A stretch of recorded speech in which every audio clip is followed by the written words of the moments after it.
Outside of the peak, the top 10 receivers in the Big Ten have been shaken up for 2023. Who are the top 10 Big Ten receivers? And Tyler Johnson has another shot in the NFL. Hey, You are Locked On Golden Gophers. No matter what we're going to do here, we're just going to keep rowing. Your daily podcast on the Minnesota Golden Gophers. However it turns out, we're just going to keep rowing. Part of the Locked On Podcast Network. Your team every day. We're just going to keep rowing, and keep rowing.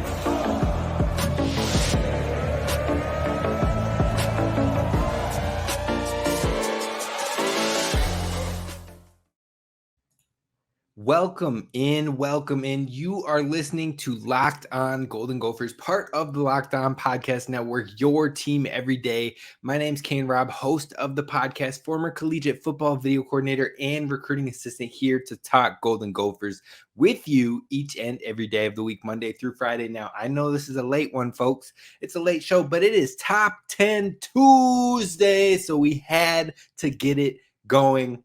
Now, today, we are talking about the top 10 Big Ten wide receivers, the individuals themselves, not the rooms. Now, next week on the Top 10 Tuesdays, we're going to talk about the most important players for Minnesota in the 23 season. And then after that, we've got the Gophers upsets in the last 10 years. So definitely be sure to hit subscribe so you don't miss that or more of the Top 10 Tuesdays coming up. If you have any thoughts on a Top 10 Tuesday, drop it in the comments below over on YouTube. Be sure to subscribe while you're there and like the show as well. But let's jump into it because I want to get to the top 10, which we already mentioned what it is. But first, I want to talk to you about Gophers legend Tyler Johnson.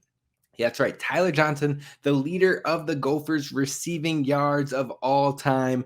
He now has another opportunity at the NFL to hopefully find a time, carve out a role in the receiver room for a new team. And this is the same Tyler Johnson that we all know and love, legend for the Gophers. He has a new home, a new team. He's the all-time leader in receiving yards, receiving touchdowns, and second all-time in receptions. And he is headed to La La Land with the Los Angeles Rams. And to be 100% honest with you, this could be a fantastic fit and landing spot for him in order to try and have an opportunity, a shot, that one final chance to get a real big role, a bigger role, hopefully being a top 4 receiver on the roster for the Los Angeles Rams. Now, Tyler Johnson is only 24 years old, folks. Like, it seems like he's been gone for a while now because 2019 feels so far away, but he is only 24 years old, former 5th-round pick, and had all of the production in college. We know that. I just told you all the records he holds here with the Gophers. But Tyler Johnson only has played 31 games in his time in the NFL, played them all for the Tampa Bay Buccaneers, starting 6 of those games. He's seen some production overall, 48 receptions, 529 yards, and 2 touchdowns, but he's looking for more opportunity to get on the field and be able to contribute for a team. Now, he was released by the Buccaneers last year in the offseason, and it was kind of shocking for Bucs fans.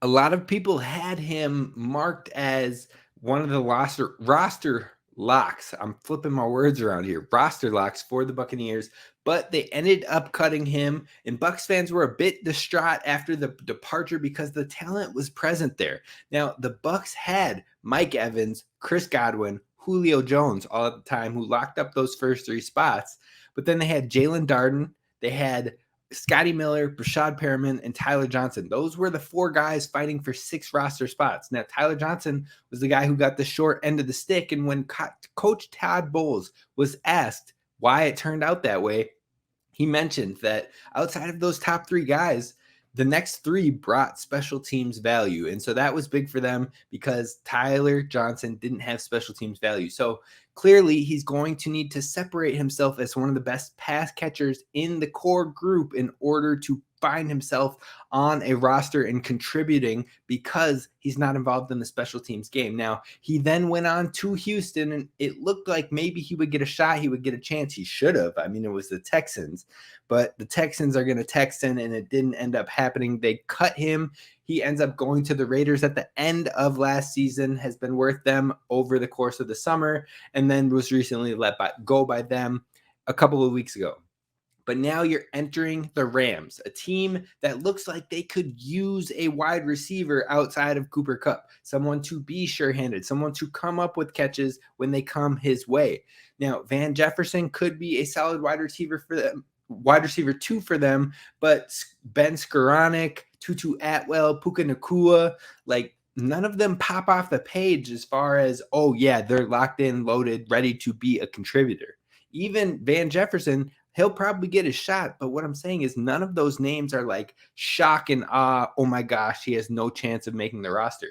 In fact, I would argue he could probably hang with most of those receivers on the roster for the Rams. So if Tyler Johnson can turn things around, if he can show that talent consistently in this opportunity, I do think he can find a way to get on this 53-man squad, regardless of special teams play or not, and be able to be a nice pickup for the Rams. This could maybe be a home run opportunity for the Gophers alum to try and nab a bigger opportunity. Now, like I said today, sticking with the wide receivers theme, we're talking about our top 10 Tuesdays with the Big Ten receivers. And who are the top 10 individual Big Ten receivers?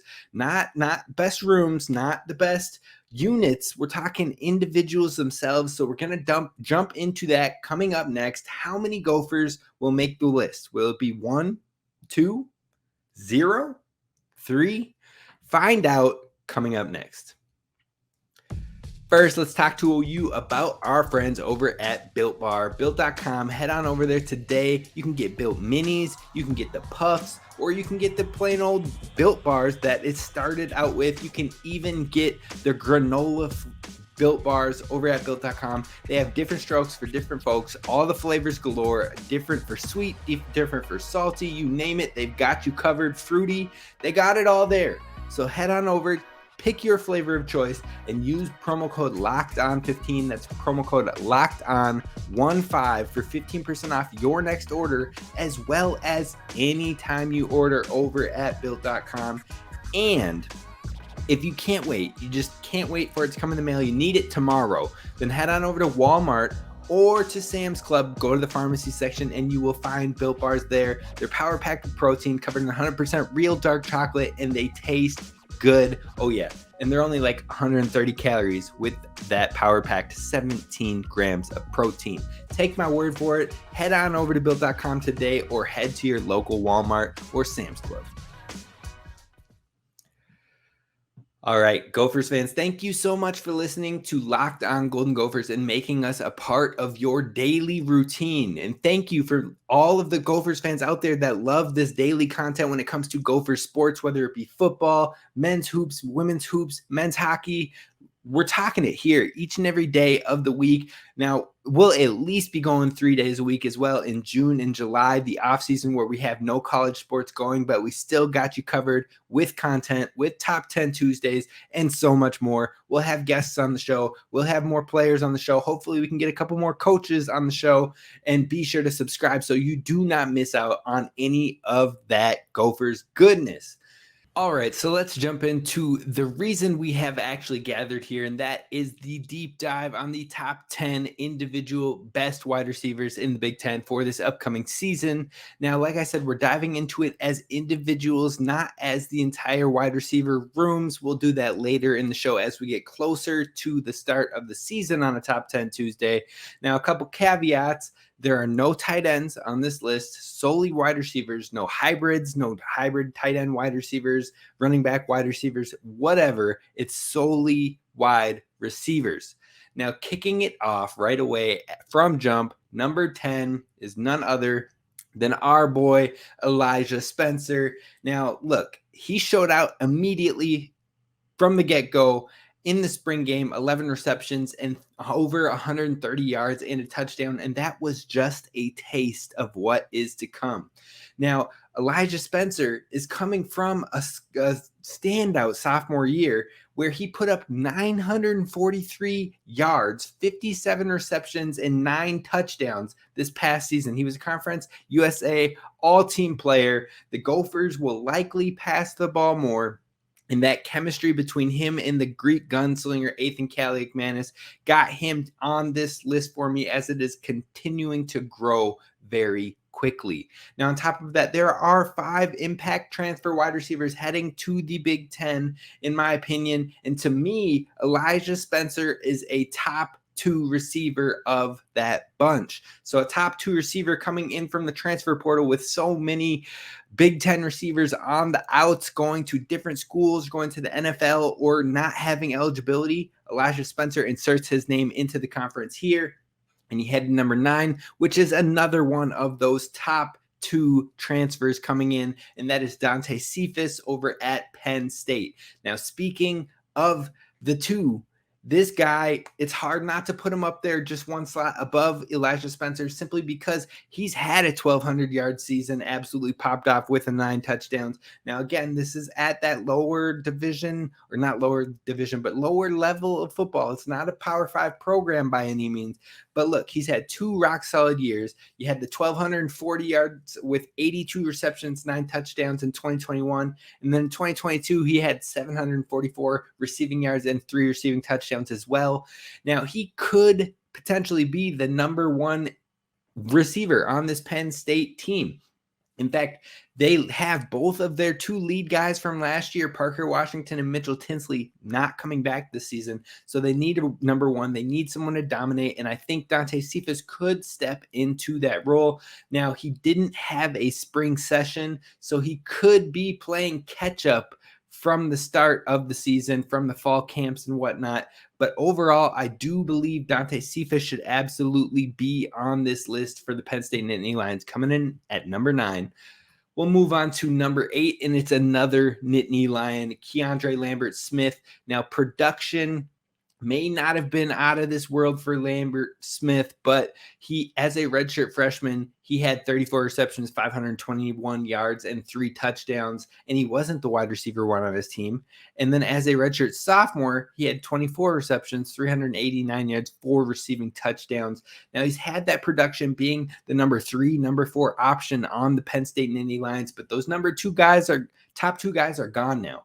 And Keandre Lambert-Smith, I believe, has the lead, the first opportunity to take the keys and be the number 1 receiver for Penn State, which has him here on the list for me. Now, that's 2 Penn State Nittany Lions back-to-back, and the biggest difference for me is that not only could he be that number 1 receiver for Penn State, but the quarterback talent that they have coming in, stepping into that starter position in Drew Aller.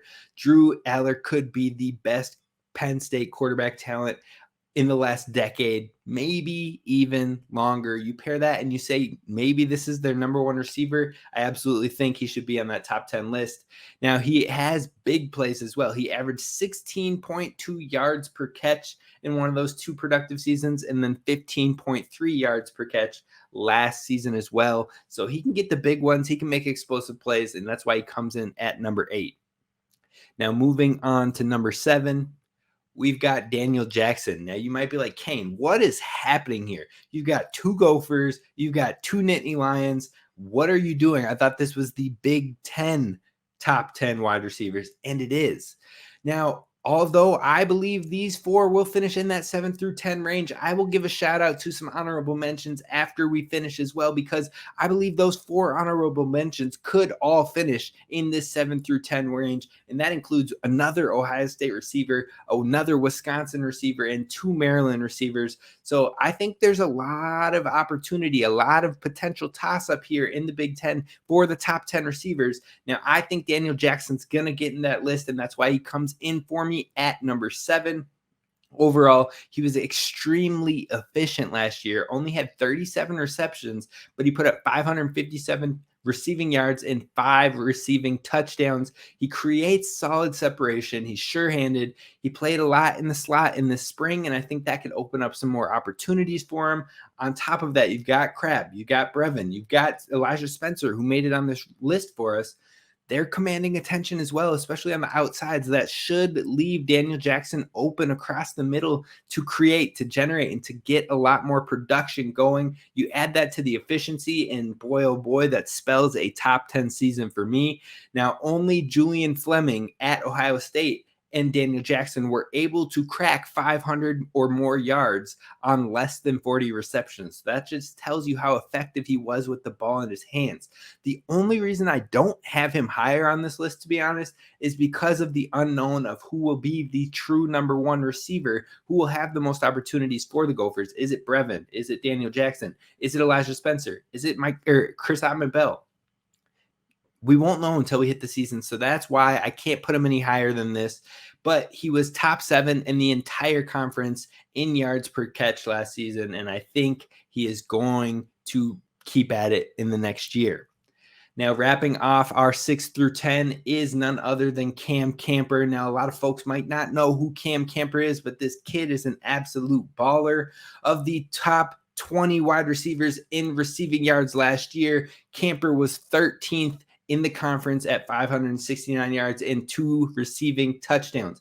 Now, he will be 5th in returning conference receiving yards. So with the departures to the guys of the NFL, the guys who have transferred, he'll be the top 5 leader in receiving yards coming back to the Big Ten. That says a lot. Now, on top of that, he should have all the opportunity in the world to find himself in that top 10, as Indiana is likely going to need to throw the ball a lot, probably being down in quite a few games. Now, what I haven't mentioned yet is that he did all of that production in only 7 games.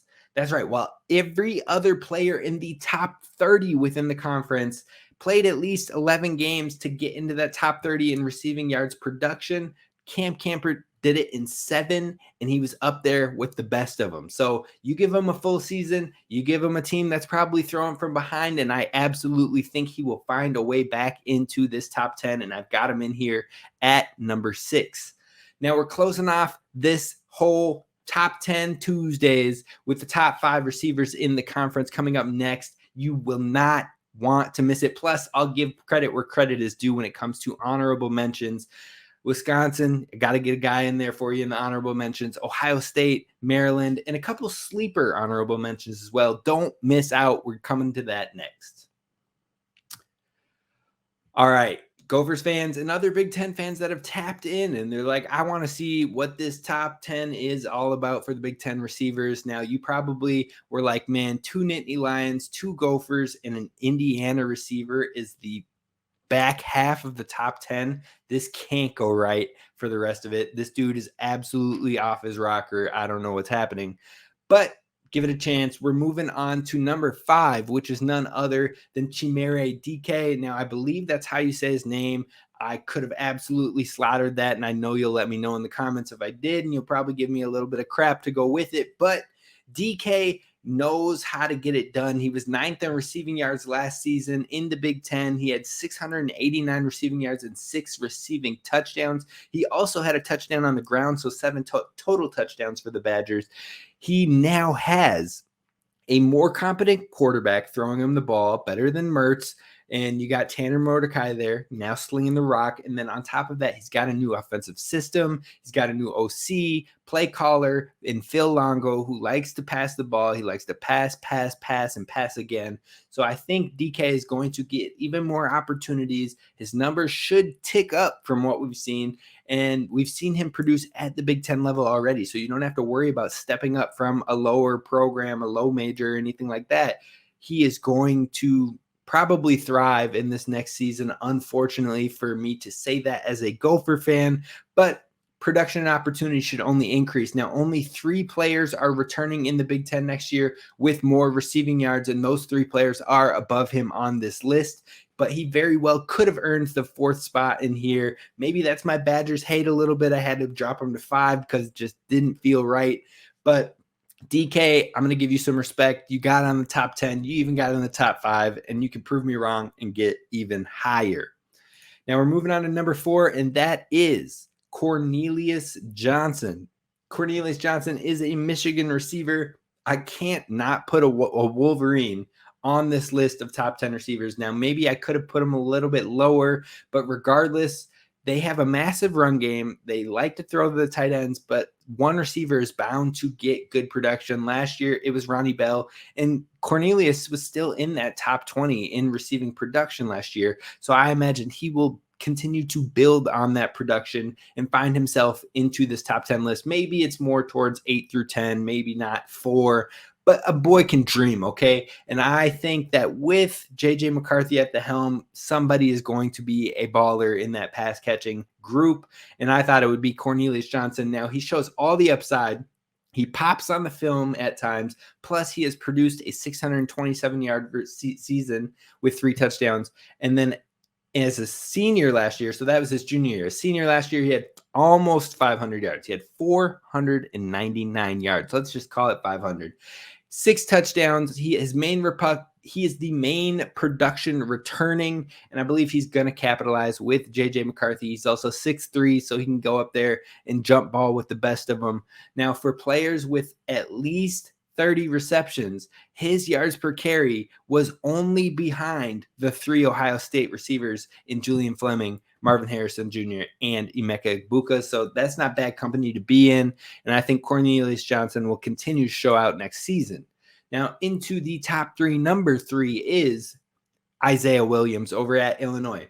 Now, his redshirt year, he had a redshirt year, he had a COVID year, and then he had back-to-back years with production. Last year, he had 715 yards and 5 touchdowns. The year before that, 525 yards and 4 touchdowns.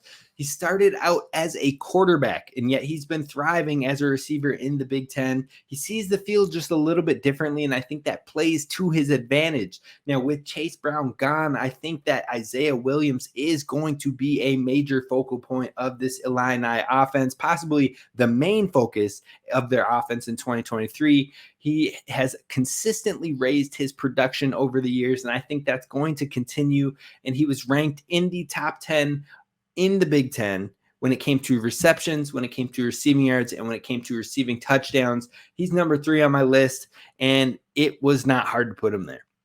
But when it comes to the top 2, there's absolutely no 2 better than these 2. Number 2 is easily Emeka Egbuka from Ohio State. Now, he's an easy choice because Ohio State passes the ball like no other in the conference. Now, they might run it a little bit more, but I don't think that's going to be to the detriment of Emeka or Marvin. I think it's going to maybe be to Julian Fleming, but still not even that bad in that case as well. Now, he showed out last year as the wide receiver 2 and a Big Ten second team player in the conference. He made a strong case for him and Marvin to be one of the only combos to both get Big Ten first team. In fact, only one group has done it across both the coaches and the media selections, and that was 2 Gophers in Rashad Bateman and Tyler Johnson. There was one other tandem that came with the coaches side, but not the media in the first team, and that was Garrett Wilson and Chris Olave. I would not be surprised to see Emeka Egbuka and Marvin Harrison Jr. enter that conversation as well. So that's what we have to look forward to in the next season. But that leads you right to number 1, who it's Marvin Harrison Jr. Hands down, no comment, no question about it. This guy absolutely should have been the Biletnikoff winner in my eyes. 1,263 yards, 77 receptions, and 14 touchdowns last year. And he was that dude. He was the man. He could do it any way. He could separate. He has great route tree. He can jump ball. He can make some crazy catches, spectacular catches that you're like, how does this man do it? He made a catch last year that it made it look like he broke his leg trying to get his leg to touchdown, got that 1 foot in still completed it, and was 100% healthy there. This dude is unreal. He is absolutely going to be a top 5 NFL pick, I think, next season. He's a baller, and I couldn't not put him at number 1. Now, that leads me to the honorable mentions that I do need to mention because I think each one of these guys could find their way into the top 10. They could replace that 7 through 10 that I said. And that's CJ Williams, transfer in from Wisconsin. I think he's one of those top 5 receivers transferring in, along with Cephas, along with Spencer. And then you've got Caden Prather, another transfer of that group who I think could ball out. He's with Maryland.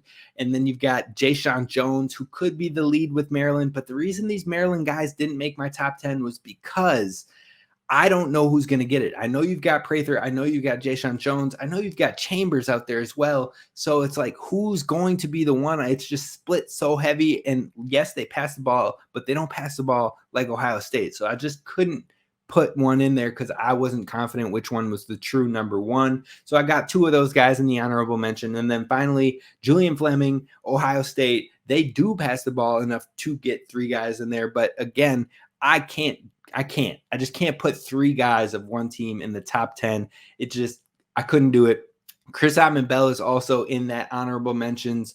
But I think that maybe with the injury and whatnot, that it maybe he doesn't have the top end of what we have come to know and see from Chris Autman-Bell. I think he has all the ability to be a number one, but the Gophers might spread it out a little bit more. Maybe that's why Elijah Spencer or Daniel Jackson could fall off this list for one of these honorable mentions, but that's going to be the list for us. Finally, I'll mention some sleeper honorable mentions for teams that I just don't think are going to be good enough to get a name in there, and that is TJ Sheffield from Purdue. I think he could produce a lot in this next season, and then Sean Ryan over at Rutgers as well.